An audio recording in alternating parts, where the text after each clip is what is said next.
Nesigha's kitchen. இன்னைக்கு நம்ம கிச்சன்ல குவிக் 5 minutes ரெசிபி தான் இந்த வீடியோல நம்ம பார்க்க போறோம். நெல்லிக்காய் பச்சடி எப்படி பண்றதுன்னு பார்க்கலாம்.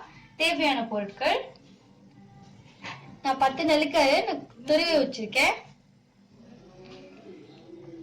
எண்ணெய் தேவையான அளவு, கடுகு, ஜீரகம், ஒரு பச்சை மிளகாய் நான் நறுக்கி வச்சிருக்கேன், உப்பு தேவையான அளவு, 1 கப் தயிர், கருவேப்பிலை, கொத்தமல்லி, பெருங்காயத்தூள். தயிர் நெல்லிக்காய் ஆட் பண்ணிடலாம்.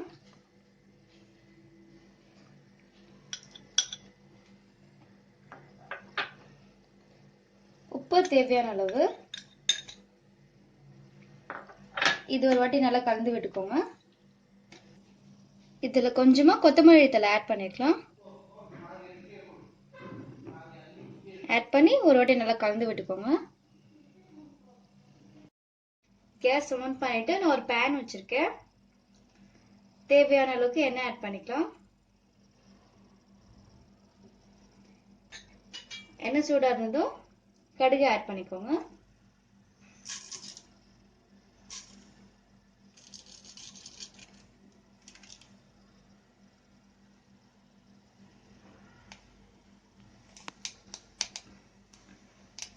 கடுகு பொரிஞ்சதும் ஜீரகம் ஆட் பண்ணிக்கலாம்.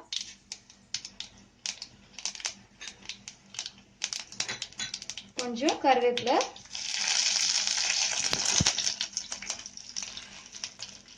நறுக்கி வச்சு பச்சை மிளகாய் ஆட் பண்ணிக்கலாம்.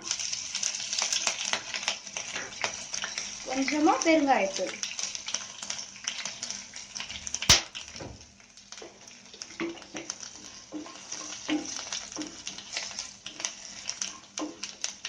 ஸ்டவ் ஆஃப் பண்ணிக்கோங்க.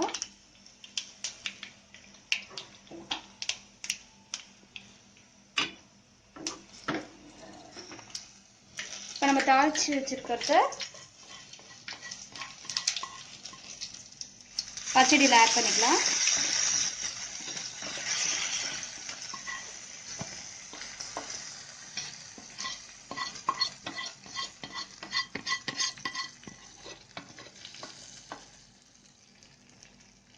சூப்பரான நெல்லிக்காய் பச்சடி ரெடி ஆயிடுச்சு. இது சப்பாத்தி, பிரியாணி, புலாவுக்குலாம் சூப்பரான சைட் டிஷ். நெல்லிக்காயில விட்டமின் சி அதிகமாக இருக்குது. இந்த டைம்ல இது அதிகமாக எடுத்துக்கணும். இது 5 மினிட்ஸ்ல ரொம்ப குயிக்காக செஞ்சிடலாம். கண்டிப்பாக நீங்களும் உங்கள் வீட்டில் இந்த ரெசிபி ட்ரை பண்ணி பாருங்க. இந்த வீடியோ உங்களுக்கு பிடிச்சிருந்ததுன்னா லைக் பண்ணுங்க, ஷேர் பண்ணுங்க, சப்ஸ்கிரைப் பண்ணுங்க. மறக்காம பக்கத்துல இருக்க பெல் ஐக்கானை கிளிக் பண்ணுங்க. தேங்க்ஸ் ஃபார் வாட்சிங்.